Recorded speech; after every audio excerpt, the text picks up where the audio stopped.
welcome in. No, it's not the Pine Room on the Watchdog. Let's try that again. Cheers and welcome in. It's Bettor's Last Stand, show number 117, coming to you from the Pine Room Watchdog Studios, downtown Wheeling here, on an unseasonably warm January afternoon. I had to remember what month it was. It's still January for a couple more days. This will be our final show of January, and we got lots to talk about today. Maybe not as full of an agenda as usual, with football basically coming to an end. We have one game remaining. The Super Bowl is all set. Chiefs and Eagles here a week from this Sunday, so we'll talk plenty about that. Some of our initial thoughts on that. We'll recap the championship games from this past weekend, talk a little hoops action, talk some golf, hockey, of course, and the round kind of football, my favorite kind of football. We got Champions League action on right now. Actually, we got 18 games going on, and maybe what might be the most historic day in world football ever. It may be one of the best days ever to watch soccer across the world, with the Champions League going on, with 18 games all going on at the same exact time. So, pardon me right now if I get excited or yell or scream about anything that's going on the TV, as we're coming out of halftime at most of those matches here. So, keep you apprised of those ones. We don't really have any action from the show on these, because these were games that we played. These games, round 7 was last week, and now this is already round 8. This is the final group stage match and it's the group stage. I say it's because it's the entire group, everybody's grouped together. So lots on the line here in the UEFA Champions League. We gave you out a couple features a couple of weeks ago. We'll see how those turn out here in the coming days before they take a little bit of a break and get into knockout round competition in the UEFA Champions League for 2025. So exciting stuff there, no doubt about it. Let's recap the weekend here on the Watchdog. Again, Bettor's Last Stand, show number 117. Thanks for joining us out here on a Friday evening. Lots going on here at the Watchdog. Be sure and follow the Pine Room Studios and the Watchdog WV at the on X for all your latest high school basketball coverage here. We got plenty of games going on this week. The guys have been out and about all throughout the Ohio Valley all week long, and we got OVACs coming up here next week, and on and on. Exciting stuff here on the Watchdog, so thanks for tuning in here to another episode of Bettor's Last Stand, getting you ready for your weekend. Let's recap last week. Well, we weren't bad, 25 units. We were up 25 units, but I will say, full transparency, if we don't have a really, really nice winner in tennis, well, we're negative on the week, so it was not one of our better weeks, I will say that, from a week-by-week standpoint. But if you had our Sabalenka and Madison Keys to make the Australian Open final, you didn't even have to worry about who won. Your work was already done at 33-1. So we cashed that one. We cashed Sabalenka. We cashed her to make the final. So a productive Australian Open, but overall 25-20 we were up for the week. I believe that was right. I may not have added that right, but I think it was. That's correct. 25-20 up for the week, so we'll take it. Again, whenever you're ahead, it's always a good thing. So NFL playoffs, we were 5-6-1 last weekend, 17-18-1 overall, 48-35 and one run over the last month. It's 57% in the NFL, so it's not terrible. 3-2-2 on our NFL sides in totals last weekend. So again, the sides and totals we've been pretty decent on. A couple of tough ones in the player prop markets. Not very good there. College hoops 3-4 started out pretty good. I think we were 3-0, and then poof, well, that fell apart. NHL 1-2. These Friday night NHL games are killing me. I've not picked a good one there in a while, so that's been a struggle. Again, Australian Open 33-1 on Sabalenka and Keys to make the women's final. That was a really nice ticket to have there. Aussie futures, we were 10-10, but we were up 34.45 units. Premier League, first week in a long time where we weren't above 500 in the Premier League, 6-7, but we're still up 4 units with the Justin Kluivert goal. Chris Wood didn't get there, though. Darn, it would have been an even better ticket there if we could have got Wood to cash too. But Kluivert cashes for Bournemouth. And Everton also with a nice win for us too at plus price. Bournemouth also wins easily at a plus price. So we had some good ones there. And again, we're up 4 units. That's the good thing about soccer. You get some good value on these bets. And like I say all the time, I'm not giving you the minus $11 favorite. I'm not giving you a $5 favorite. About the most that I'm going to give you is a minus 150, 160. I don't even like giving out anything higher than that. There's just not any value on it. And I know people overuse that term value time and time again, and people get annoyed with it. And it's like, tired of hearing about value. But just put it in this perspective. If you lose one of those games in a -$5 or something like that, you have to recoup. You have to win 5 more times without losing to be able to get back to where you were. So it just makes zero sense to me. There is so many opportunities out there in various markets to take short prices and take not overwhelming favorites. Take prices that are very short favorites. Take short favorites or dogs. I mean, that's what we try to do here on this show. We're not giving you out things that are I don't think we've given out many that were even above $2. Maybe some of the BTTSs or things like that you can round robin and things like that. But we don't ever recommend monstrous favorites here, and I'm never going to. I just don't believe in doing that, and I think you're just asking to be behind when you play big favorites like that. So we're going to continue on here in Bettor's Last Stand, giving you good value plays, but fair plays. We're not trying to have plays that are going to set you behind. Some people can't play for large amounts of money. Most people can't. So why would we waste 5 units on a team that's only going to get us 1 back when we can find another team that's going to only be a 1-unit risk and still get us the same 1 back? You got to think it through. You got to be able to pay attention, and you got to find your spots. And it's not always going to be There's not always going to be a game on the card. We were talking about this the other day amongst our Pine Room group here in the Watchdog studio about some days you're just going to have to sit it out. Like some days you're going to look at games across different sports and you're going to say, there's nothing here for me. And you got to be wise enough to walk away. And I wish that I was as wise as what I'm saying right here all the time too, because it gets the best of me. So you're not alone in that. Nonetheless, recapping again, about 25.5 units, 25.20 units up on the week with the nice 33-1 shot in the Australian Open. EPL, we are 61-36-2 over the last month, 62%. That is the average, and we are 47.2 units ahead, which is really, really, really good. So hopefully, again, we were 6-7 this week, but we were up 4 units, and we'll take that. So if you're just sticking with us for EPL, you're doing pretty well over the last month for sure. Champions League, we were 3-1 last Wednesday while we were taping the show. We were up 0.75 units, so just barely breaking even there. No pending action today. I didn't give out any of these plays. No, I got to be honest, this is the first time this has ever been done before, and I did have a couple strong opinions, and I probably should have given them out, but I didn't feel comfortable doing it quite yet because I just don't know how this is going to turn out here today. You got 18 matches going on at one time, and I had a strong opinion, I'd say, on probably 6 or 7 of them, and then I had a decent opinion on probably about 15 of them, and I don't want to just give out decent opinions. I probably could have given you out my best bets. But again, I don't know how these clubs are going to react. Some of them have tough domestic games on the weekend. I don't know how important being in the top 8 is going to be. I'm assuming it's going to be important for these teams. That was a little bit easier to figure than the teams who are already in, and will they even try? Like if you're in the top 8, do you care about being 3rd or 6th? Does that matter to you?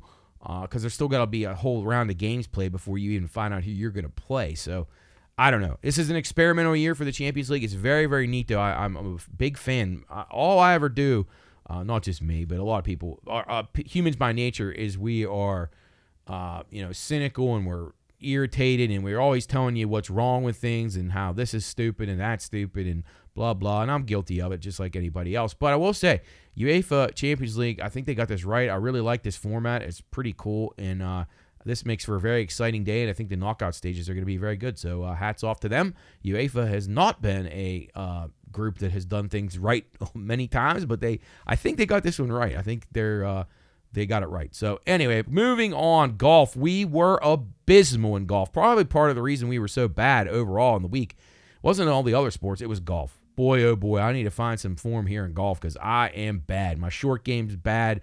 My driving's bad. My mid-range is bad. My putting's bad. Everything's bad. 0-7-1. I don't even know if it's possible to be 0-7-1 in golf. I mean, we literally had 6 guys, I think, miss the cut last week. A pathetic performance. So apologies for that one. You just don't know. We got Pebble Beach. We'll talk about that one there. I don't know if anybody would want to take my picks. Pegasus World Cup was down at Gulfstream. White Abario, who's been a pretty much dominating horse on the fast track down at Gulfstream since he was a 3-year-old and continues to take down some big purses. He gets the lead at the top of the stretch and outduels a couple other horses and just kind of runs away with it. So not a winner there for us. I thought White Abario maybe would be a horse that would be on the pace and fade a little bit, so I didn't use him. But it was a $24 ticket. I posted one. It was $32, but it ended up being some scratches, so it went down to 24. So that was factored in our losses this week as well. So could have been a lot better if it wasn't for golf, and just the one pick 4 that I gave out in horse racing was no good.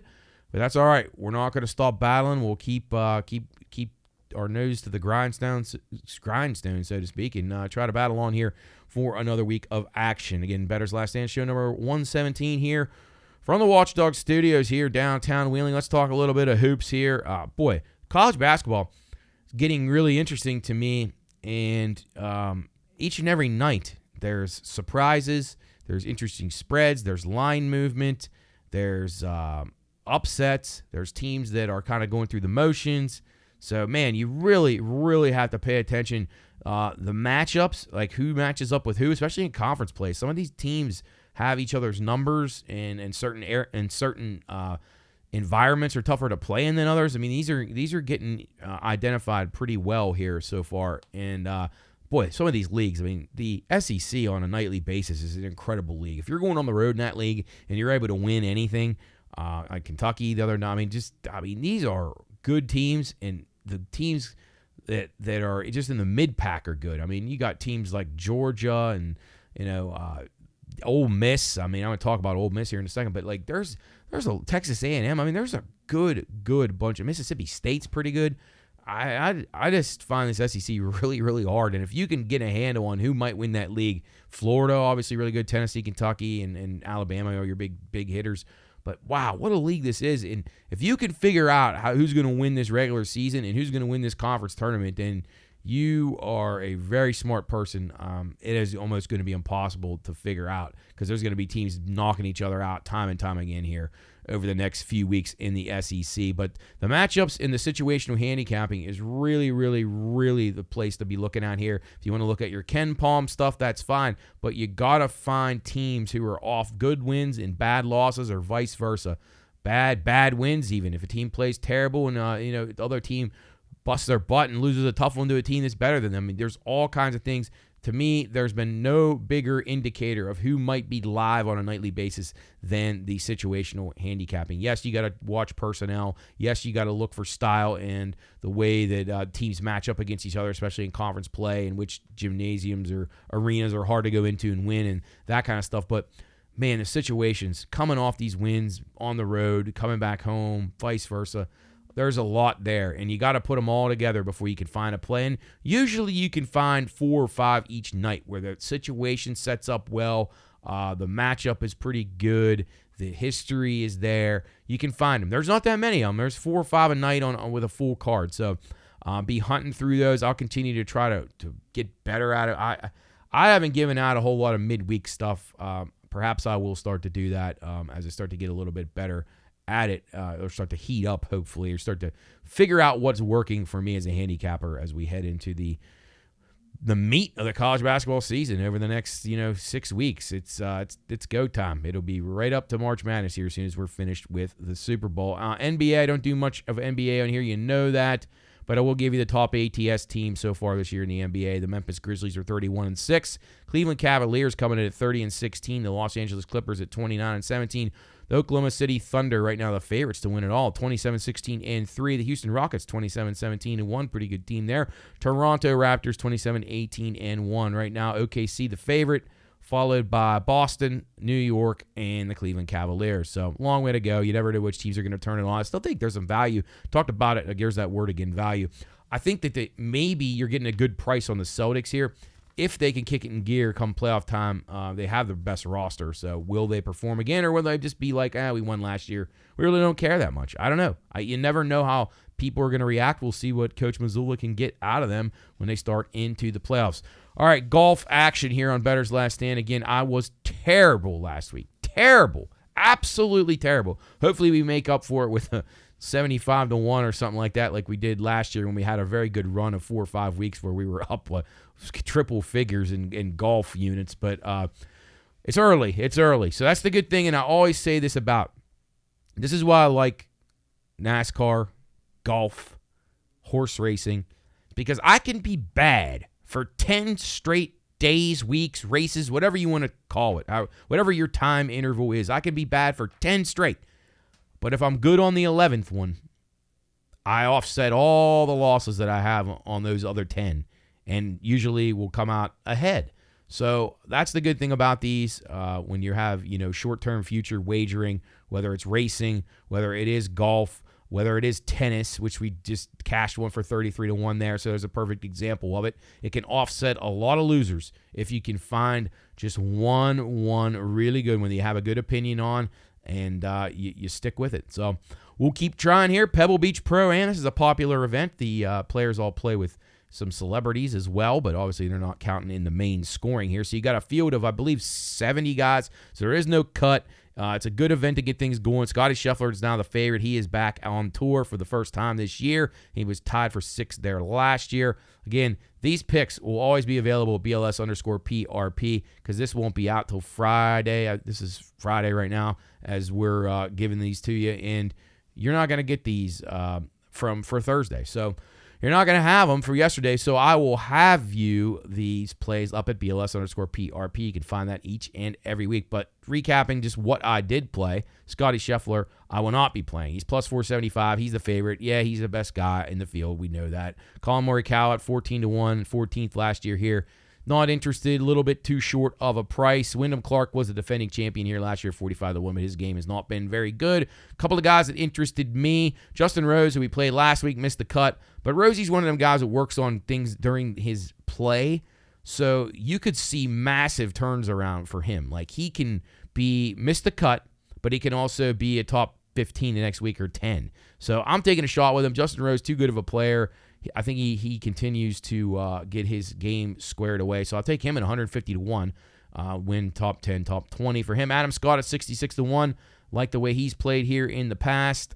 Jason Day, putting's not quite there yet, but he was 6th here last year, 33-1, so we'll take a shot with him. Thought Matsuyama at 22-1 made a little bit of sense. Tom Hoagie tied for 6th. Lots of people giving out Tom Hoagie this week, so I can't solely take credit for that, but he's always played very well here. So he's always a guy that we look at. At 75-1, it's worth throwing $5 on him or something.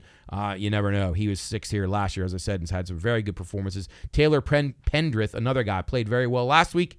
Considered giving him out last week, but I didn't go with him. Would have been nice. I might have had one winner. But Pendrith, a guy this week, 50-1. He's worth taking a shot with, and I know a lot of other places have tipped him as well. So that is our Pebble Beach plays. Again, BLS_PRP.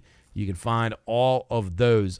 Switching back over to college basketball before we jump into hockey here real quick. There are some teams that I was interested in only from a standpoint that I thought the price was pretty fair on them to maybe make a little bit of a run here. And it's really hard to gauge here. Right now, and this is very similar to what I'll tell you when I'm picking the Steelers in football, or like I'm not a fan of this team at all. But right now, if I had to tell you who the best team is that I've seen play so far in college basketball, in men's college basketball, sadly, I would have to say Duke. Now, are they good enough to be able, with a young roster, being able to deal with the rigors of playing all these games tight and win it all? I don't know. I'm not sure, but it's quite possible that maybe the Duke program is better with Jon Scheyer as the coach. I just feel like he gets more out of his team. Like I feel like Coach K just had these guys year after year, and he had all this talent, and he never really did anything with it. So I know that's sacrilegious to all these people that love Duke and love Coach K, but I'm not certain there was many more overrated guys than him. I appreciate his longevity, and yeah, he did a great job recruiting, and he got some all-time great players and things like that, but his guys really, a lot of them didn't do anything in the NBA, and he really squandered a lot of talent at Duke over the years, especially late in his career. So I'm not saying that Jon Scheyer's better than him, but it needs to at least be discussed, because they make Kovacic with a huge goal for Manchester City, who must win against Club Brugge to advance to even have a chance. So my man Kovacic with a very nice one, the Croatian coming through in the clutch. All right, so back to it, college basketball, but I'm back to the point where I was trying to make. Duke, I think, is the best team right now. I think they got the best team, but I don't know. It's a long way to go, and a lot of things can happen. I try to find some areas where, okay, I think this team is at a fair price, or what would it take to get me to bet this? I thought Michigan State at 750 to make the Final Four was pretty good. This is the best Tom Izzo team in a long time. Now, will they falter? Everybody always used to say Izzo's team's turning on in March, and that really hadn't been true for about the last 10 years. I mean, maybe they have a big win here or there. They win one game in a tournament they shouldn't have won, but they really haven't done a whole lot. They were all right, I think, 2 years ago, or maybe it was last year. They lost to Duke in maybe the Sweet 16 or Elite 8, but they really haven't had a team that you could say, like, wow, this team's really good. This year's team's pretty good. I think they're probably the best team in the Big Ten. So I thought Michigan State at plus 750 to make the Final Four, that's a ticket that I'm a little bit interested in. I think that they could definitely be a team. If they get a region that's manageable for them, they could make the Final Four. I thought St. John's out of the Big East at 8-1 to make the Final Four. Rick Pitino's got them playing pretty well right now. They're a team that even when they dig holes, they've been able to come back. So that's a sign of that I like to look for in games, or especially in March Madness towards the end of your conference season and when you are playing in the tournament, is teams that aren't going to fold when they're down. And I think St. John's has proven that they can do that. Difficult league. Can they run the table? I don't know. I want to say it's a difficult league, but it's not an overly difficult league. I think, like, Marquette, they're a little bit phony to me. UConn is definitely not the UConn of the last 2 years, and I think that I would say that St. John's has an opportunity to maybe win the Big East. Plus 140 on St. John's to win the Big East regular season. They host Marquette on Tuesday. They're at UConn on February 7th, and then they're at Marquette on March the 8th. If they can win like 2 of those 3 games, I think that maybe they're going to have a shot here. I think Rick Pitino's got his team playing pretty well right now, and if he keeps it up and they don't have any injuries, I think they got a shot. Plus 140. Thought UConn was interesting at 18-1. Do you think that maybe they could find form? I'm not sure that I believe in that, but if you're a UConn backer and you really think Hurley can get it turned around here really quickly, they control a lot of their own fate here. They have games against Marquette, of course. They actually play UConn or play St. John's and Marquette. I believe Marquette maybe it might be both times or once, and then they play Creighton again. So they have some games on their schedule that if they would break their way, UConn could be in a spot, but they've dug themselves a hole already with a few losses. So St. John's to me seems a safer play in the Big East, but if you're a UConn backer by nature, I guess I can't talk you off of it. A couple of teams in the SEC I thought were interesting for Final Four runs. Ole Miss has lost a lot of close games this year.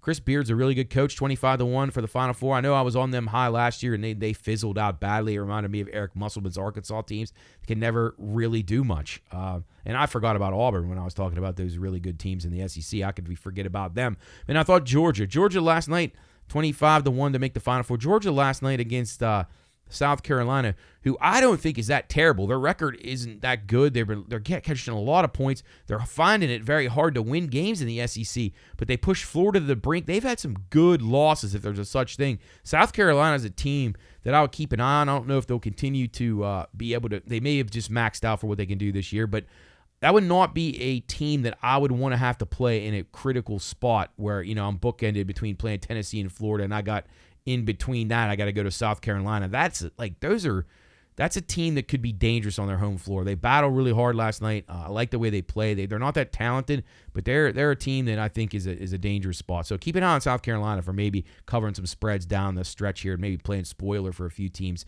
in the SEC regular season. But Ole Miss at 25-1, Georgia at 25-1 to make the Final Four. Are those likely? I don't know. Mississippi's really well coached, but man, they've lost some tight games. So we'll see if Beard can figure out a way to start to win those, and maybe they can make a little bit of a run. A couple of smaller league, actually just one smaller league. Conference USA, Jacksonville State plus 325 to win the regular season. Now they have Middle Tennessee, who's the top team, and UTEP, who is in second. Well, Jacksonville State's in third, and they're just a game behind those two. And they play Middle Tennessee and UTEP both at home. They already beat UTEP one time. So I thought, when I looked through the schedule, I thought Jacksonville State had a couple favorable matchups here. If they could win 2 out of those 3 games, they got a shot. So if you're interested in small conferences, maybe take a peek at Conference USA and Jacksonville State at plus 325 to win their league in the regular season. These are all regular season that I was talking about there, as, Brest with a goal against Real Madrid. But 40 minutes still remaining in that game, so a long way to go. So again, Michigan State, St. John's, Ole Miss, Georgia were Final Four teams that I'm pondering. Probably going to make bets on those teams. St. John's to win the Big East at plus 140, and Jacksonville State to win Conference USA at plus 325. So those are some college hoops things we got there for you. Again, BLS_PRP. You can find all these. I'll give out other plays that maybe don't make the cut or make it onto the show because of the situation of the schedule and how we tape the show each and every week. Hockey now shifting over here. Bettor's Last Dance show number 117. Pine Room Studios, Watchdog Studios here with you here on a Watchdog Friday, getting you ready for another action-packed weekend. Maybe not as action-packed as next weekend with the Super Bowl, but nonetheless, you got lots of things going on around the area, and sports, every which way you look. Hockey, period data here. We go through these all the time. First period overs over the last 10 games. Chicago 9-1. Montreal 7-3, Edmonton 8-2. Goal in the first 10. Chicago and Toronto both on 9-1 runs as PSG goes up 4-0 on Stuttgart. It looks like they're going to be safely into the knockout stage. Back to it. Chicago and Toronto 9-1 run. First goal in the first 10 minutes. And San Jose and St. Louis on an 80% clip, 8-2 over their last 10 games, goal in the first 10 minutes. Second period overs, the Sabres on a 9-1 run. The Buffalo Sabres. Montreal Canadiens, 9-1 run for them. Tampa Bay Lightning, 8-2. Nashville Predators also 8-2. Those are all over in the second period. There's 1.5 goals in the second period. All those teams on at least an 80% run over their last 10 games. Third period overs, Columbus Blue Jackets, 39-11 on the season, 7-3 run in their last 10, so still holding it together at 70%, as looks like AC Milan has just tied it up against Dynamo Zagreb. It might have been Christian Pulisic, the United States guy. Yes, it is. AC Milan ties it up. Pulisic with the goal. Pittsburgh Penguins 39-12 in the third period overs right now. They're playing pretty poor hockey. They sure haven't been scoring any goals themselves in those periods. It must be the other team scoring. 7-3 run for them in the last 10. And the Minnesota Wild 36-14 on the season. 8-2 run for the Wild. The Nailers still in first place in the North Division. 56 points. They'll be on the road, though, the next 4 games. But, man, major boost to the lineup here. Jordan Martell's back, and defenseman Isaac Beliveau also rejoining the team this week. So hopefully those guys will be in action as the Nailers begin a 4-game road trip and will be back in action at Westbanco Arena on February the 8th against Reading. So we look forward to that one. All right, so some bad beats. I know a lot of people are going to tell you that the bad beats in the NFL are terrible and the Chiefs cheat and that they're lucky and all this and that. And we'll talk a little bit more about that. But basketball is one like baseball that can just stab you right in the kidneys when you think that everything's going well, and here you go, a knife right between your ribs. And geez, I know a few people that are on the side of this one. Coach, our Pine Room coach, Dell, he's had a really rough run of bad beats, had some terrible ones in football.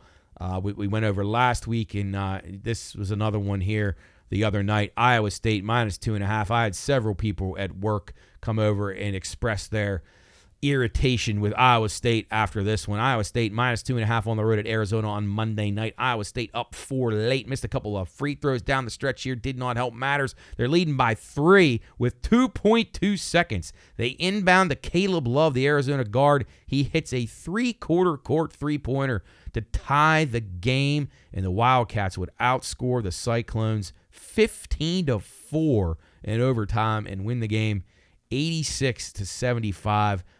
Oh, if you look that video up, you'll be nauseous if you had Iowa State. Well, I mean, if you did have Iowa State and you just saw it was a loser, don't go watch it because it stings even worse. So that was a tough one there. I get it. If you're a Bills guy or Bills backer, Bills girl, whatever, anybody who's on the Bills, the 4th down play, still never saw a conclusive angle that said he had the first down. Probably didn't see one that said he was short, but that's what they ruled it. And if you're going to let it come down to that in Kansas City, you're probably not going to win the game. So I think if you're a Bills person, you probably were wanting a few of the other plays back that you maybe could have made in that game and had a chance to beat the Chiefs there. But we'll see. It goes on, and I know people were very, very frustrated with a lot of that. I'm sure there were some other bad breaks, too, in those games as far as numbers on boards and things like that with crazy decision making, and obviously the Redskins and Eagles game with some of the ups and downs there and the turnovers that you had. If you're a Skins backer, that could be considered a pretty terrible beat, they were in the game for much of it and just didn't end up mattering. It looks like the score looked a lot worse than it was, and we'll talk about that here when we recap the NFL and get ready for the Super Bowl, at least our preliminary thoughts on that. Industry news and notes here on Bettor's Last Stand, show number 117 here on the Watchdog Network on a Friday evening. Hope you're ready for a good weekend. One of the pioneers of the offshore online gambling industry, Betcris. Now, it's BETCRIS, all one word. They're coming to America, actually. This is an interesting one. Betcris has been somebody that I've been aware of for quite a while. They're going to come into Arizona and enter into the U.S. market. They are a Central American book. They were established in 2006. They're located in San Jose, Costa Rica. They've been serving Latin American customers for a long time.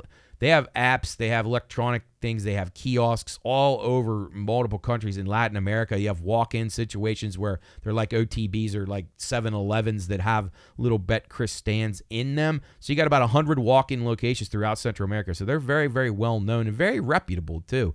A lot of times you get businesses from those areas of the world and you're like, but Betcris has been around for a long time. They, like I said, they're kind of a pioneer, especially with being first to market. They put up numbers and get the lines up faster than a lot of places, and they have for years. Now, other places have caught on, and obviously Circa does a really good job in Westgate, and they make a point to being the first in Nevada.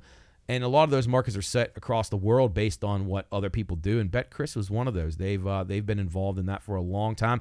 They were opened really in the 80s under a different name. They've gone by other names in the past, but like I said, 2006 is when they opened up, and they always were one of the first to put up the numbers across many, many markets priced throughout Central America, and been used by professionals as well as recreational bettors throughout the years. So be interested to see what their platform's like here in the United States, and maybe if it comes to these parts, I'll have a shot of downloading the app and seeing what they have to offer. But that was a place that I would always go for information and odds, and especially looking for market moves and things like that. You get a lot of offshore money coming into these places, and you see the moves, and you can kind of forecast how things may turn out for you. So good tool. The more books you have, the more good books you have to use as resources, the better off you will be. A Missouri man was sentenced to 48 months in prison for stealing $650,000 from investors who were part of the Magellan Sports Fund. Now, I've referenced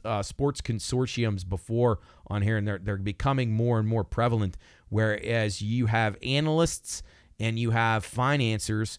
And analysts are your guys who are either running algorithms or they're doing old-time handicapping, whatever they want to invest in, whoever the investment group wants to put their money behind.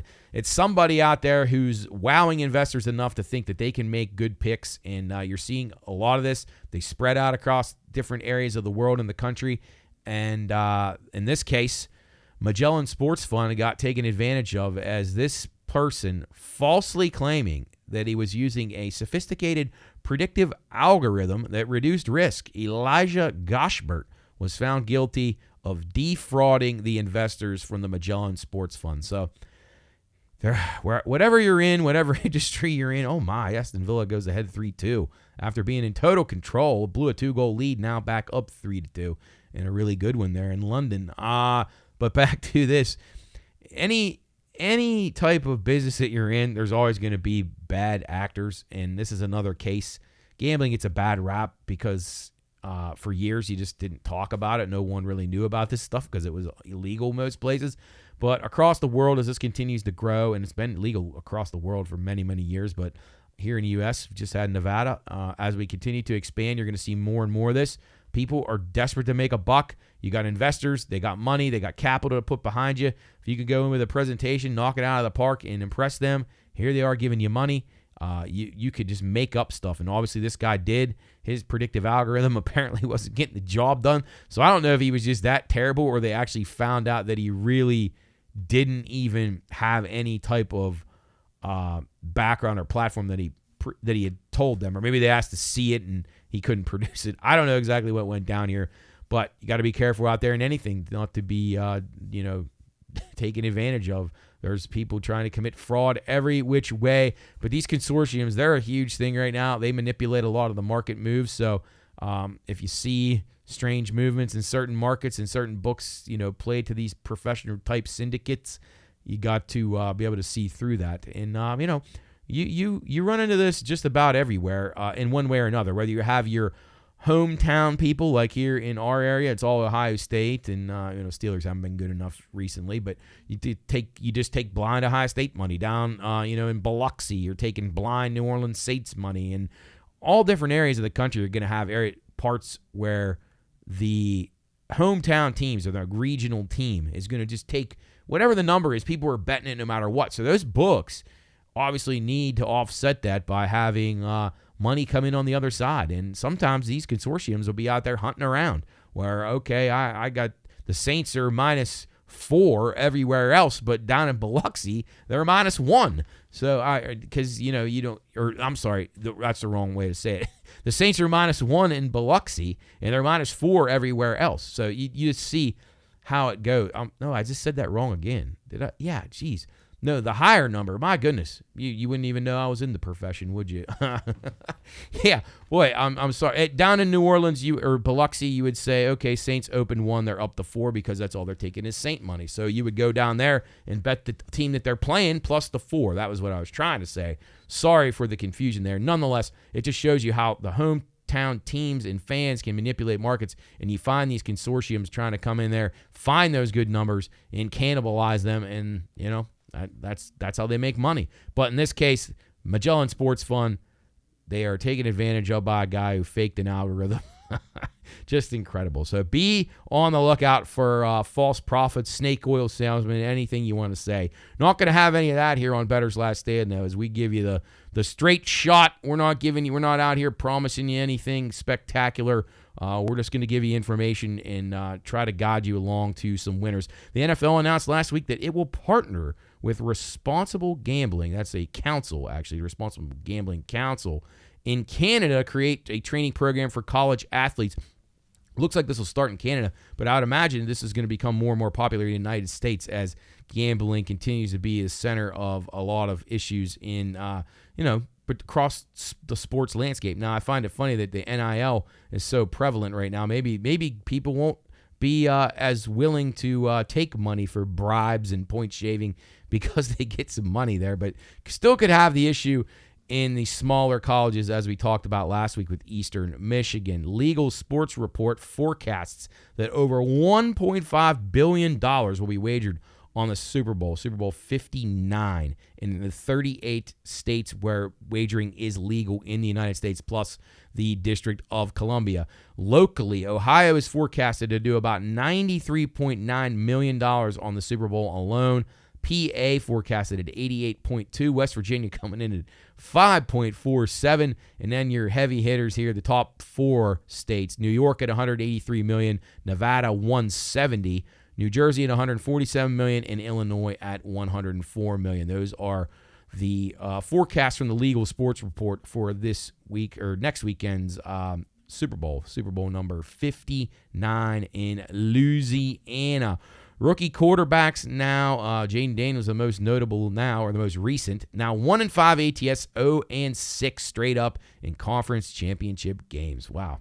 So rookie quarterbacks and experience proving to be very important in those games. Patrick Mahomes now 9-1 straight up, 9-1 ATS as a playoff dog or a favorite of less than 3 points. He gets the job done once again as he takes down the Bills at home at Arrowhead. The only loss that Mahomes suffered was a 37-31 loss in the 2018 AFC title game to Tom Brady. And I know that people always think that the Chiefs are the very, very fortunate to get calls, but you got to rewind back to that game and the run that New England had up to that, and New England was getting the same criticisms. They got every call. And at one point, I was the same as all of you out there. The Chiefs, they get everything. I was the same way with New England. But then I started to just pay a little bit more attention and realize that they're the team that is always putting themselves in a position to win the game. And if you're going to do that and you're going to have to trust the officials, you're not going to get the job done if you're the underdog team in that situation. You're going to figure that New England's going to find a way around it easier than you, and it happens so often. It happens so often that you would think, oh man, Brady just cries for a minute and they give him a flag.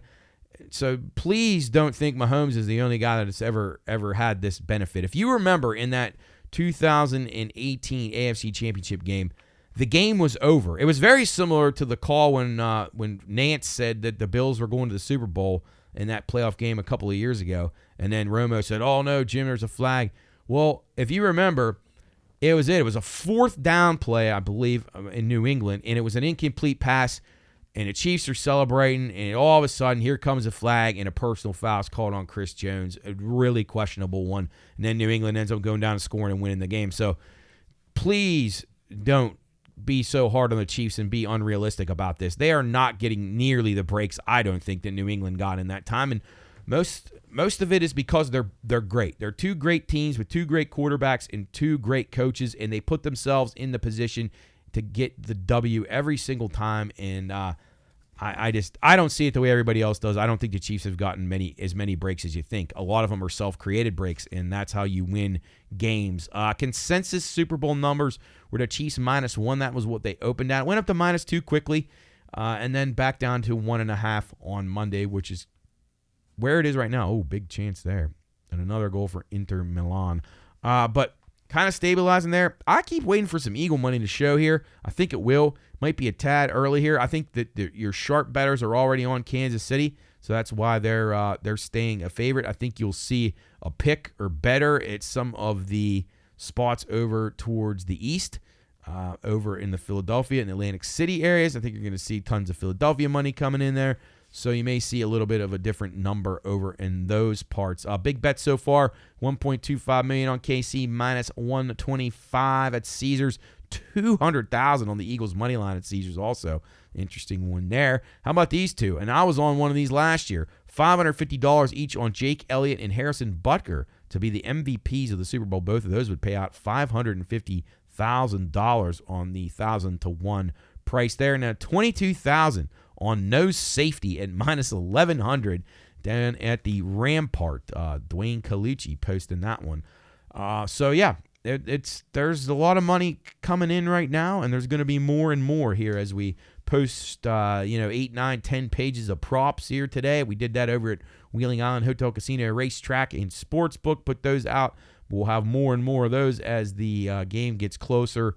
But if you want to go over and grab some papers and take a look, please feel free. Most popular parlay legs from last week: Barkley anytime touchdown, the Bills money line, Skins money line, Josh Allen anytime touchdown, and the Eagles money line. What will be the most popular ones this week? I'm not sure, but I guess it won't be this week. It'll be next week as we get closer to Super Bowl 59 here, heading into this weekend. It'll be a week from Sunday. Exciting stuff. I'm excited to get it over with, I can tell you that. One thing I am excited about is English Premier League soccer. Back at it again. We're on a 61-36-2 run in Premier League, 62%, up 47.2 units over the last month. It's exceptional. I can't believe it. Each week I say that, but we'll keep the run going best we can here on Bettor's Last Stand, show number 117. From the Watchdog Studios here on a Friday, getting you ready for a big weekend of sporting action. And again, the Watchdog, your home for high school sports from around the area. We did football all football season. We've been doing basketball each and every night with Coach Heinerman and Ross, doing games, and Soup and Jarrett and Coach and Cooley and Jubb, holding it all together back here at the studio for us. So again, thanks to everybody for tuning in. Thanks to all of our sponsors, and thanks to the guys for putting in the layman's work, the yeoman's work, not layman, layman's terms, yeoman's work. Wonderful job by the fellas, and we're happy to be a part of it here at the Watchdog Network, and appreciate you being with us here on Bettor's Last Stand, show number 117. Let's get into the Premier League this weekend. Fulham at Newcastle. This is a Saturday match. Newcastle -150, plus 365 on Fulham here. Newcastle's won 6 out of 7 in the series. They're playing tremendous football right now. Newcastle, maybe one of the better teams in the Premier League right now. They're playing really, really well. I like this game over the 3. If you can find 3, get it before it gets to 3.5. Newcastle, I'd probably play -0.75 or -1.25. Minus 145, minus 150 is fair on the money line, but I would consider maybe thinking they could win this game, probably like 3-1, 4-1, something like that. Bournemouth hosting Liverpool. Maybe nobody's harder than Bournemouth. They've been outstanding over the last few weeks. We had them last week. We had Clivert to score. Liverpool just a 145 favorite on the road. That tells you how good Bournemouth has been at plus 340 on the return, plus 320 on the draw. I like Bournemouth or draw at plus 125. That means if Bournemouth wins or ties, you win it. I think both teams will score. Bournemouth has been exceptional scoring lately. I think they will score definitely. Liverpool, obviously, one of the best teams in the world and the best team in the Premier League right now. They will certainly score a goal. Last 4 in this series have went over, so maybe this has the makings of like a 2-2, something like that. It could be an exciting one there at Bournemouth. Southampton at Ipswich. Ipswich, a favorite here, minus 105, 280 on the buyback for Southampton, who is bottom of the table. It's been a really, really rough run for them. Ipswich isn't awful. They have some bad performances, but they've battled some of the better clubs. And I think Ipswich is a team at home will be really, really inspired to get a win here. They need it, too, for relegation purposes. Both teams on 3 consecutive game losing streaks. 5 out of 6 in this matchup have stayed under, so perhaps a very, very tight nip-and-tuck game. Maybe Southampton's having to go there and get a point, but I don't think points are going to get it there for them. They're going to need to get 3 here before too long. So I'm going with Ipswich and then a possible lean to the under in that one. Leicester at Everton. Everton also playing well. We had them last week in an upset over Brighton. Everton minus 130, plus 165 on Leicester. Leicester's just... They had a really nice win against Spurs last week, a surprise win, and Spurs is just all over the place. We talk about how inconsistently bad they are. I like Everton here. They're the more business-like team here. Leicester very sloppy, and I think I don't know. I think Everton is turning the corner with David Moyes now back as a manager. 4 of the last 6 in this series have been draws, so pretty tight game. Perhaps a draw or Everton would be the way to go. Aston Villa at Wolves also on a Saturday. Villa plus 110, plus 240 on Wolves. Wolves just impossible to figure out. Aston Villa playing a very important Champions League match right here, so they may be a little bit exhausted. That's why I'm going to go with the under in this matchup. Under 3 or 3.5 you can find out there. Home team has points in 6 straight in this series. That would be Wolves. Wolves tend to play the close scoring, low scoring games at home, but that's not been the case as much this year. So I don't know, this game worries me a tad, but I am going to still go with the under. I think Aston Villa, they're very buttoned up, and I think that they'll be thinking that we can just get one and get on to the next week of games. Brighton at Nottingham Forest. Brighton plus 185, Nottingham plus 145, a home favorite here, which is a little bit interesting there. I thought that number was a little strange. I'm going to go with both teams to score in this game. I think both teams will score. Should be a pretty even contest. Thought Brighton, maybe a little bit of value on them at plus 175. Nottingham Forest, though, is pretty strong at home. And the last 4 at Forest have went over 2.5. So we're going to go over 2.5 goals there, as well as Lille is about to finish off fine. We're up to 4-1 there in that one. Sunday matchups in the Premier League. Crystal Palace at Manchester United. United plus 105. Palace plus 255. Crystal Palace have points in the last 3 matchups against United. Palace, I think, is the play here. I'm going to go with Palace minus 140 to win or draw in this game. I also think both teams will score. I can see this game being like 2-1 Palace or 1-1. So we go with both teams to score and Crystal Palace to draw or win in that one. Manchester City at Arsenal. They're going to be a big weight off their back here. If they get the help they need and actually get through to the qualifying round, they are going to win right now. But can they get the help they need? That is the question. Arsenal, they don't have to worry at all. They got a gear down today anyway, so easy match for them. They're plus 105 favorites here. I'll take Arsenal. They're in the better form right now. I don't think they're in great form, but they're a little bit better than City. They're at home. I like this game, or I like Arsenal in this game. The last 2 were draws between these 2 teams, so possibly an under here too, but haven't really figured that one out. Maybe under 3. Both teams to score, though. I can see this game being 1-1 for sure, and both teams being satisfied with it. Tottenham at Brentford, a big London derby here. Tottenham plus 220. They're the dog here. Brentford is the favorite at plus 110, 285 on the draw. We say it every week. You can't play any Tottenham games under. So get on the 3 now. Get on it quick because these games, Tottenham last week, they lost to Leicester. I mean, they can lose to anybody. They can beat anybody. Brentford surprised us. They were a team we were on a lot. Their form had not been good, but they got a nice win last week. And maybe they keep it going here. So we'll be back on Brentford at +110. We're going to go over 3 as they host Tottenham in London. West Ham and Chelsea, another London derby on Monday. West Ham haven't won at Stamford Bridge since 2019, so it's been a while. Last 3 have went over in this matchup. I like Chelsea minus the 1.25 on the Asian handicap. They are minus 270 on the money line. That's not a price that I want to pay, not with an inconsistent Chelsea team. West Ham has been really bad, though. They're not very good, and I think Chelsea could beat them. I was thinking about both teams to score, but I'm not certain West Ham will score. They're very bad. If Jared Bowen's not playing well for them, they really aren't very good at all. So we'll go with Chelsea in the London derby on Monday.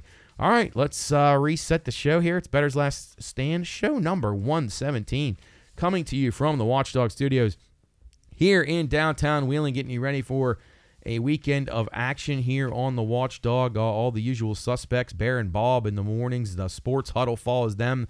Bear and Bob at 8, Sports Huddle at 9 with Doc Georges as the host. Those guys always have an interesting panel of guests and talk about a lot of interesting local things going on in the sports world. In Mountaineer basketball, of course, this is your home for the girls and the guys in Mountaineer basketball. Both teams off to a good season, and we'll see how the Mountaineers come out of their big game against Houston the other night. So good stuff happening here on the Watchdog. Again, your home for high school sports. We'll have the OVAC games here, girls and boys here on the Watchdog Network for you, as those are right around the corner in OVAC basketball. Hard to believe we're in the home stretch there. All right, back to business here. Again, we were up 25.2 units last week. Had the nice 33-1 in tennis with Sabalenka and Keys, 5-6-1 in the NFL, but we're on a 48-35-1 run in the NFL, 57% EPL run right now, 61-36-2 over the last month. That's 62%,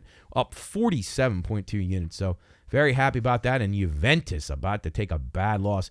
Man, I say it often. I can never get these Portuguese teams right in this soccer. My goodness. Whatever happens in Portuguese football, I can never figure it out.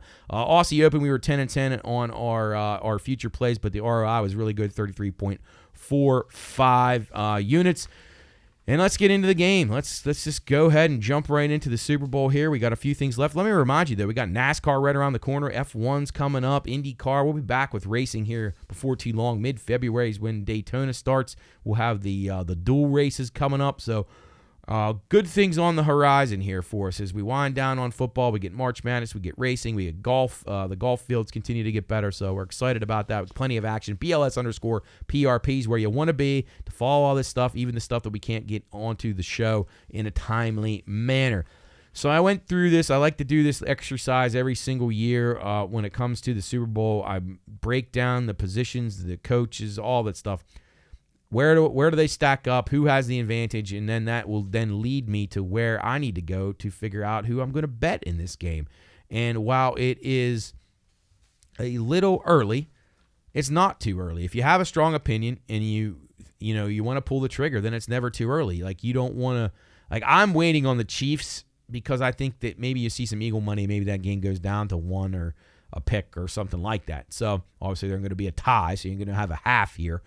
But I'm waiting a little bit, and I'm also going to wait on the under. If you're going to be an under better in a game like this, it's going to have $1 zillion bet into it, and or what was the figure, the true figure? where was it? 1.5 billion is what's estimated to be bet legally in the United States. If you're going to do that, and you're an under better, everybody in the world wants this game to go over because it's exciting. So that's why I'll probably be betting an under. But 49.5, that may creep to 50, might go to 51. People are going to start coming into this market on, next Tuesday, Wednesday as they get ready for the game, whether they're driving across state lines to make the bets and coming back. And you're going to see these lines start to change a tad, I think. They may end up going back as little scores again, 6 goals. They may be doing something on goal differential to get them further up the table here. Wow, astounding performance there. But if you're an under better or if you're the perceived dog and you are expecting money to come in on the favorite, you may want to wait a little bit. So I know everybody has the thought that the Chiefs are going to lose this game. I've not heard one person say that Kansas City has a prayer in this game. I've listened to 50 different opinions on multiple networks, betting networks, networks that focus just on the football side of things, whether they're just making picks, people picking against the spread, people picking without it, which in this case is a 1.1.5 spread, so it may not even come into play. Probably won't. But I've not heard anybody give the Chiefs a prayer in this game, and I'm surprised at that. But that makes me very, very happy. And I've also heard every person that I've heard so far give an opinion on the total is betting the game over. So right now, my positions are Kansas City and under in this game.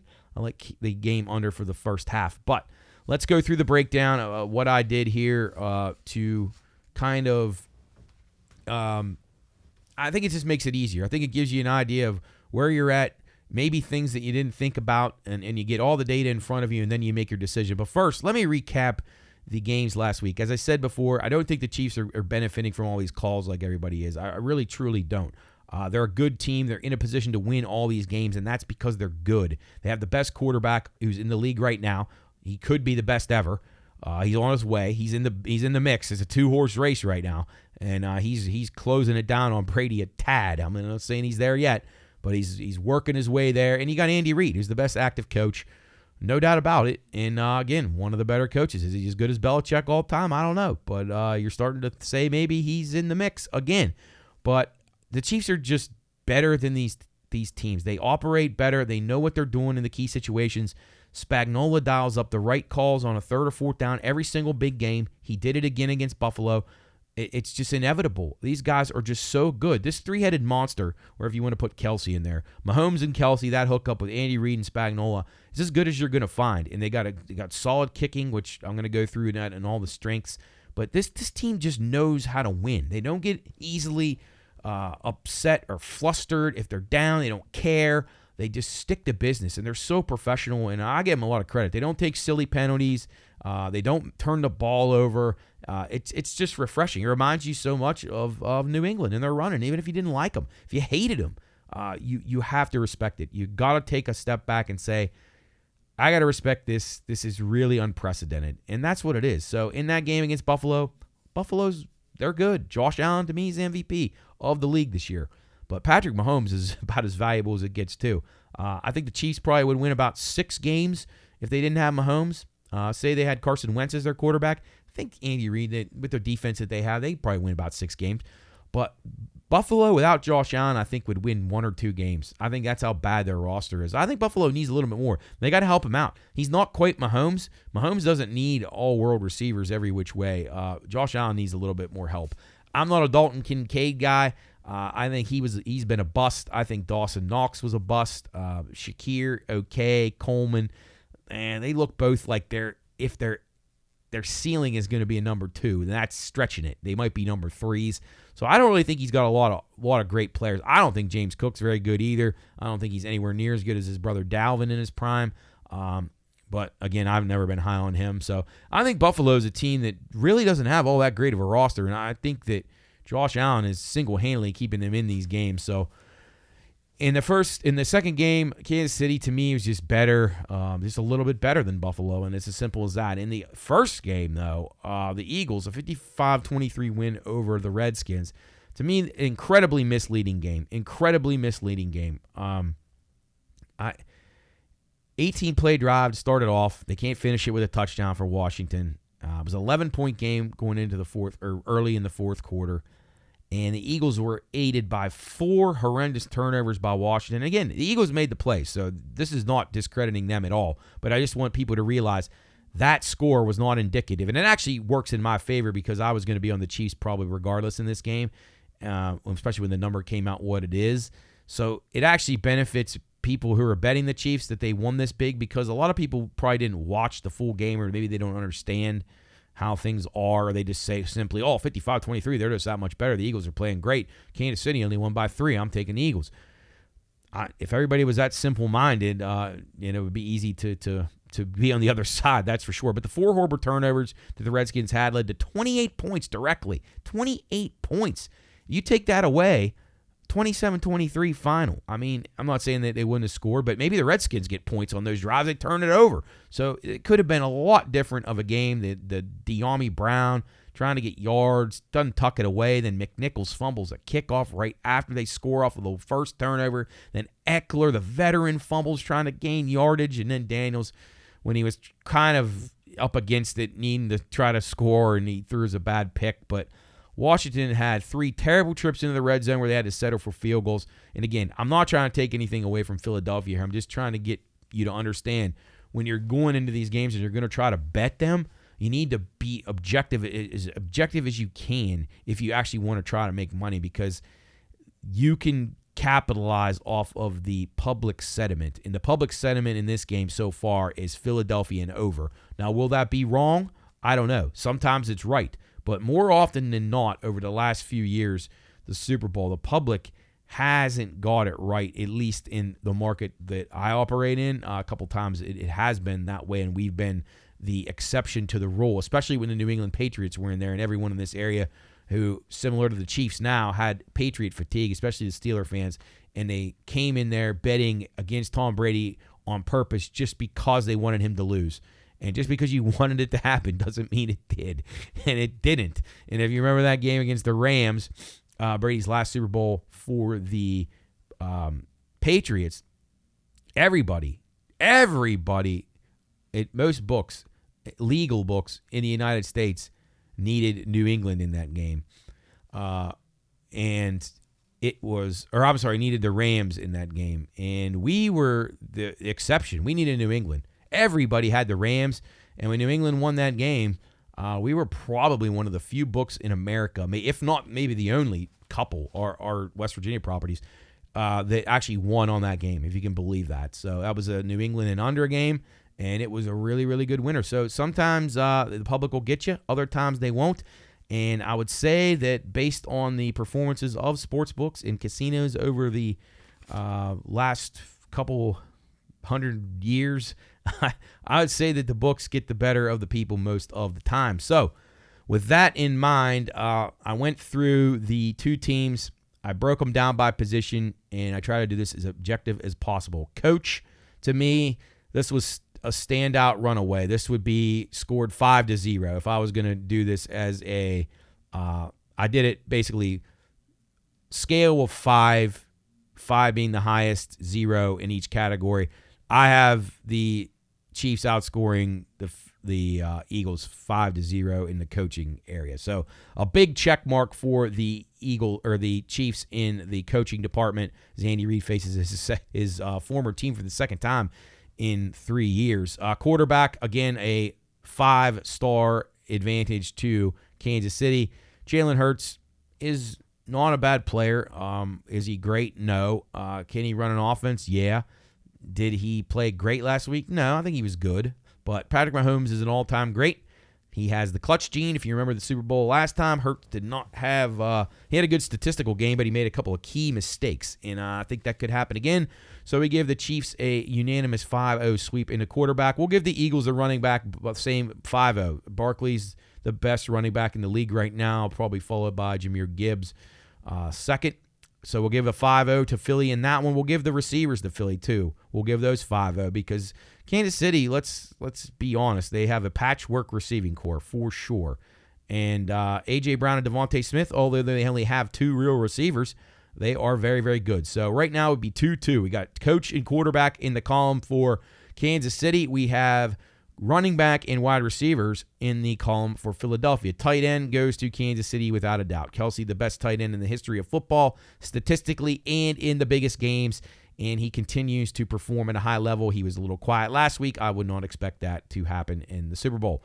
Offensive tackles, we'll give the tackles to the Eagles for sure. They definitely protect a little bit better on the edge than the Chiefs, so tackles go to the Eagles. Guards, I think it's pretty tight, but it's a narrow one for the Eagles there. I think that one would be like a 3-2 right there at the guard spot.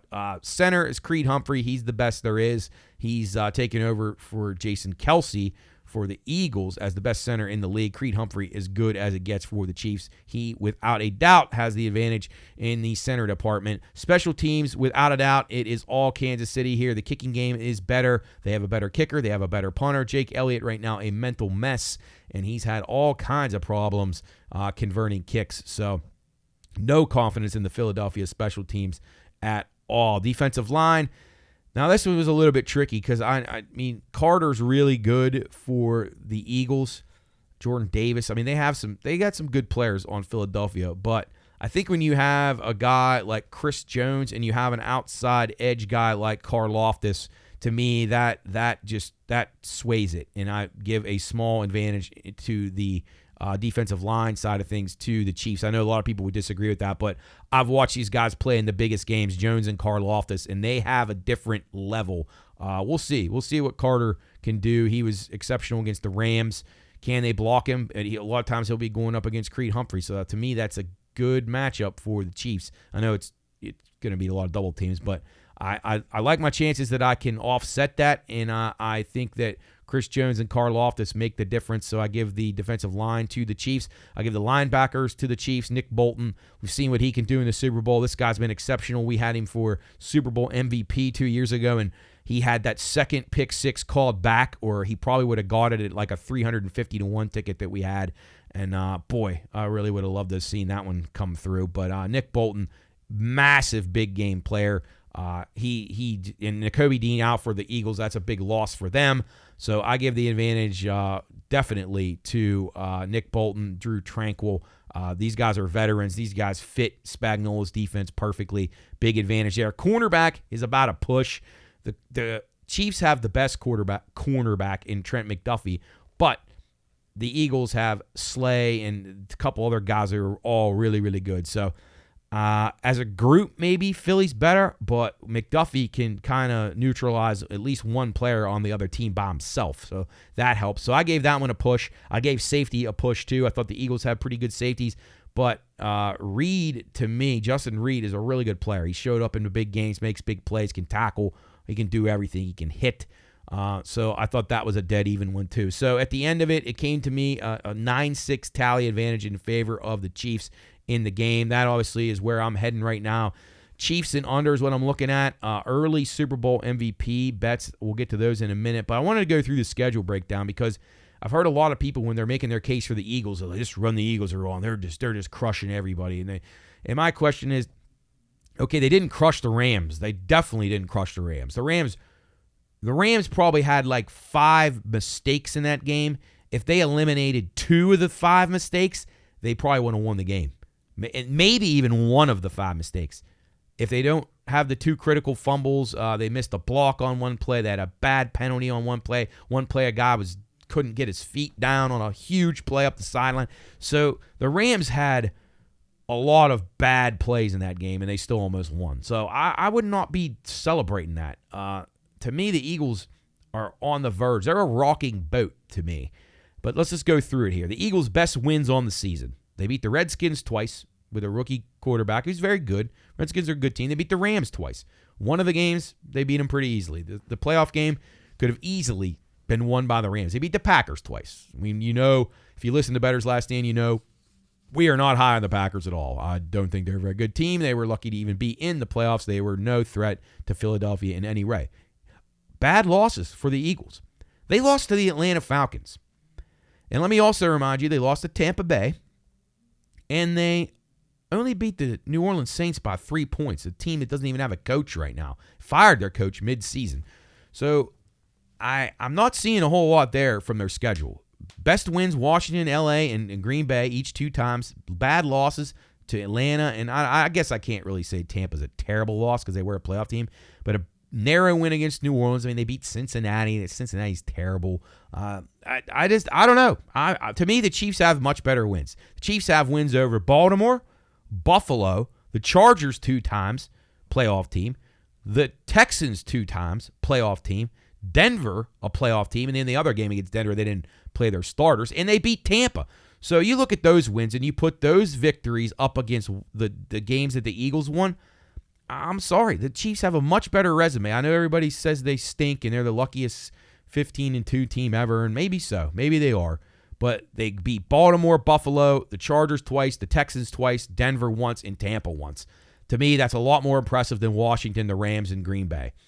And they have no bad losses. They lost to Buffalo at Buffalo, and they lost to Denver when they didn't play Mahomes or any of their other players. So to me, that makes a very strong case for the Chiefs. But again, I've not heard anybody really pick the Chiefs yet. I actually heard one. Will Hill on VSiN, I think, was leaning towards the Chiefs. He's pretty grounded guy. I trust his thoughts, and he was kind of on the same page with me, I think. Super Bowl MVP favorites, obviously Patrick Mahomes at $1, even money for him. Barkley plus 250. Jalen Hurts at 3-1. I thought a few of these guys were interesting. The Chiefs have always had the ability to have a guy maybe be able to get behind the defense, maybe make a big play, dynamic. Even McCole Hardman has played well in these games in big times. Maybe Xavier Worthy. He's 50-1. He's been coming on lately. He could take a reverse and go to the house. He could have a couple of big plays. He's fast enough and explosive enough. And then before there was Xavier Worthy, there was Hollywood Brown. He was that kind of guy. Now, he has not been very good. We've had him the last 2 weeks. He's not been as good as I've hoped for, but he's 90-1. Could he show back up here and turn back the clock a little bit and make some big explosive plays? I think at 90-1, I'd be willing to take a shot with that. George Karlaftis, you heard me talk about him. This dude shows up in the biggest times. He had a half sack last year in the championship game or in the Super Bowl, had 3 quarterback hits, a couple of narrow strip sacks too. So Karlaftis continues to get better. He's a big game player at 150-1. I love it. Nick Bolton, 200-1. Now, we had Nick Bolton at 350 a couple years ago. He had 13 tackles last year in the Super Bowl. He had 9 tackles and an interception for a touchdown, and the second one called back in the year before's Super Bowl. Nick Bolton is a big time player. 200-1, absolutely take a shot with him. And then the 2 kickers. I'm only going to play Butker because I don't trust Elliott, and I don't think the Eagles will win the game. So we go with Butker at 250-1. Also, I think Trent McDuffie. Maybe this is a low-scoring game, which I think it might be. McDuffie has a couple picks. Maybe he gets a pick 6. 300-1, why not? He could definitely. And if he would shut down A.J. Brown or Devontae Smith, which is going to be hard to do, but at 300-1, I'll take a shot. Justin Reed at 500-1. He had 9 tackles last year in the Super Bowl and 7 tackles in 2023. Again, this guy's always around the ball, and he can make plays at 500-1. I'll take the shot. Drew Tranquill, similar to Nick Bolton without the athleticism. He's a very good reader of the game. He could step in, get a pick 6 at 1,000-1. Throw $5 on it. I mean, why not? I've seen weirder things happen, and I've had a lot of luck with these MVPs. I don't know how, but I've forecasted at least guys that were in the mix. We had Damian Williams a couple of years ago. He should have been the MVP. James White, the year that they came back and beat the Falcons, should have been him. He scored 3 times in that game, and I had a ticket on him. I had a Deion Branch way back from New England. That was a good one. But, yeah, you got to try to look against the grain in these games because sometimes it's a guy from out of nowhere that comes up and plays big in these games, and you got to try to find it, no doubt. Some early best bets. Here we go. So I said I like the Chiefs in the under so far. No score in the first 5:59 of the game. I'm leaning towards that. Going with the under in the first half of 24.5. The Eagles' first drive, I'm going to go with a missed field goal. Why not? It's 25-1. That's what drew me to that. Why not? Eagles go down the field. Think they're going to get on the board. Spagnuolo draws up a nice blitz on a 3rd down. Maybe he gets a sack or a tackle for loss. They lose a couple yards. They got a kick, and they send Jake Elliott out, and he hooks a 47-yarder. Why not? 25-1. I think it's a really good price on that. Most first downs in the game. I like Kansas City in this game. I think they'll have the lead late. I think they'll be milking the clock like Patrick Mahomes is so good at. I think they'll get the running game going. They'll get a little bit of short passing game going, and they'll just grind out first downs and slowly wind that clock down. Everything can work for us. Chiefs win the game. Game stays under. Chiefs keep getting first downs as they're running the clock out. It all goes hand in hand. You got to think about in your mind how the game will go, and then you start to try to find the markets that'll satisfy that thought process. You got to look at it objectively. It's not about what you want. If I was going to say what I want in this game, I want the game to be 50-0 Chiefs and Mahomes pass for 10 touchdowns. No, well, it wouldn't be 50-0. I guess it'd be at least 60 if they went for 2 and miss them. But that's what I like. I like to see Philly get shut out because I can't stand their fans in that city. But that's not what's going to happen. So you got to think about it from an objective point of view. Team with the longest drive in the game, time-wise. This is possessing the ball for the longest in one single time. I could see this one being in that one that closes out most first downs, running the clock down late. Chiefs hold it for the final 8 minutes of the game and run the clock out. That's in my mind is what could very well happen in this game. George Karlaftis 1+ sack at +110. Love that bet. Eagles allowing 2.8 sacks per game, just 12th in the NFL. So even that good offensive line can be had from time to time. Karlaftis, a big game player. Juju Smith-Schuster, he's been pretty good. He showed up in some of these games in the past. He showed up last week, over 24.5 receiving yards at -110. I like that one. Hollywood Brown over 38.5 at -115. We're going to go with that one again. Samaje Perine, he got the job done for us on one catch last week. We need him to have 2 receptions this week at +185, or next week, sorry. Super Bowl week. But I like Perine. Devontae Smith over 4.5 receptions. I think if you see McDuffie guarding Brown, then maybe Smith is freed up. He's had a couple of good games against the Chiefs in the past, so we'll go with him -115. Harrison Butker, 2+ field goals made. I like this at -135. I even wouldn't talk you off of 3+ field goals at +250. I think that's very doable. Butker to have at least 8 points in the game, -120. I love that bet. Justin Reed, 5+ tackles, -135. Again, I said Justin Reed had 9 tackles last year and 7 in the Super Bowl before that. 5+ at just -135. Good price there. Nick Bolton, 8+ tackles at -105. Nick Bolton had 13 tackles last year and 9 the Super Bowl before that. He's at 8 -105. So we're going to go with Nick Bolton, 8+ tackles. Chiefs scoring band. This is the range of which they'll score. I think they'll score between 21 and 30 points, and that is a +120. I can see this game being somewhere along the lines of a 27-19 type game, something like that. I don't know. I maybe 27, even 27-20, 27-17, maybe. I think the Chiefs get somewhere between 23 and 27 points, but I could see them getting as high as 30. So that's why we're going through 21 and 30 at a +120. So I think the Chiefs have at least 21 and between 21 and 30 points in the game. Kansas City come from behind and win. Now this one also could be you could take a little bit of advantage of this. At +160, the Eagles go down and score on the first drive, which is very common in the NFL. These scripted drives, I mean, teams go down and score all the time. Now, I have them to miss a field goal on the first drive, so maybe what I needed to have happen, if I'm going for the sake of trying to figure out in my mind conceptually what could happen, is the Eagles go down, miss a field goal, Chiefs go 3 and out, Eagles come down, make a field goal, they lead in the game, and then the Chiefs come back and, storm the gates and pull away and win the game pretty easily. So I'll give you my official picks. I mean, most of this is going to be the same. We'll track some changes in scenario if people get sick or whatever. We'll also watch the numbers. But right now, leaning Chiefs. Not leaning. I'm going to be on the Chiefs. And then under in the game. But we'll wait on that under until it gets up, hopefully, into the 50 range, which I think it has a chance to do. And we'll see where we go from there.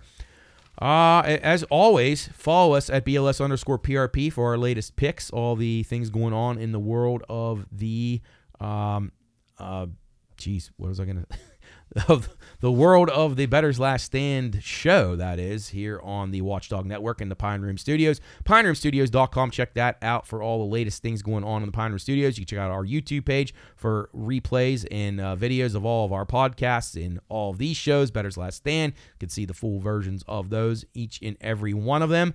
And visit us at the Watchdog Network website too. WatchdogNetwork.com is where you want to be for all your WVU hoops action as well as your high school basketball action here as we get ready for OVACs, which are right around the corner. Can always follow the Watchdog WV on X and keep up to date with the latest basketball schedules that we'll have here on the Watchdog Network from the Pine Room Studios as we broadcast those games each and every week here for you. And again, thanks to all of our listeners and thanks to the Watchdog group, everybody here from Kayleen and Rocky and Bob and Howard and Lola, everybody who's done such a great job bringing us into the fold, and we're glad to be a part of it and happy to have Bettor's Last Stand here with you.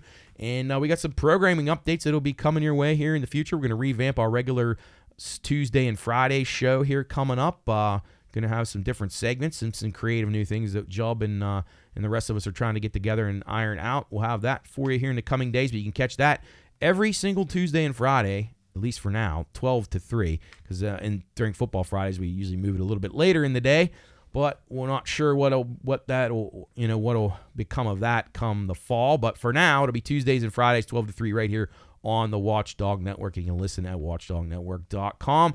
That's going to do it for us here on Bettor's Last Stand, show number 117. We appreciate your feedback. I love the messages and the emails that we get from people from the show from time to time. I keep them anonymous. If you want to be talked about on the show, I'll be glad to do that. But if you have questions, if you have things that you want to talk about, feel free. Message us. Let us know what you want to cover here on Bettor's Last Stand. If there's a particular betting angle that you want to dive into, if there's something that you're not sure about, you want to be taught about a certain sport, or how to, what the Asian handicap is, or whatever, anything that you want to talk about from a betting standpoint, we'll be happy to discuss here. We'll try to break it down in the easiest terms possible, get you to understand it. This is an ever-expanding game here, sports betting, and it changes every single day. I know people don't think I'm just saying that, but it truly does. And we are at the forefront of it continuing to grow and just emerge, and the sky is the limit. There are so many things that are coming down the pike here that are going to make this continue to be a very, very interesting form of entertainment. So, again, thanks for joining us here on Bettor's Last Stand. If you have feedback that you want to provide on the Pine Room Radio Show, feel free. We'd love to talk about betting on there as well. You can give us a call, 304-214-1600 on the Frio and Stack Watchdog Hotline anytime we're on the air, and we'll be glad to discuss anything from a betting point of view. If you want to see us do picks in different ways or try different sports or avenues or things that you want. I don't do a whole lot of same game parlays here because they're just not very wise to play. But we're trying to keep it here as your very, very best chance to succeed. And I think each and every week we seem to turn a positive ROI in most cases. And hopefully that's the way that you can get interested in the betting and continue to learn. Because like I tell my staff every day, you're going to learn something every single day here. Every day, no matter how good or how experienced or how many years you've been doing this or how many years you've worked in it, you're going to learn something just about every single day, something new that's coming to the table. So be aware, be open-minded, and be ready to pounce on the opportunity when it comes. That's going to do it for us here. Again, thanks for listening to the Bettor's Last Stand, show number 117 here on the Watchdog Network. Have a wonderful weekend. Enjoy the rest of your Friday. Enjoy your weekend, as I said. And we will be back here in the Watchdog Studios on Monday and Tuesday for the Pine Room Show. We'll talk Super Bowl, get the other guys' opinions, talk about predicted scores and other types of things. So tune in noon to 3 on Tuesday, especially as we have a good roundtable about what's going to go on. And then we'll finish it up on Friday with the final thoughts, final predictions, and get you ready for the big game a week from Sunday. Again, have a wonderful weekend. Stay safe, stay warm, and we will see you next week on Bettor's Last Stand here on the Watchdog Network. Have a wonderful rest of your Friday.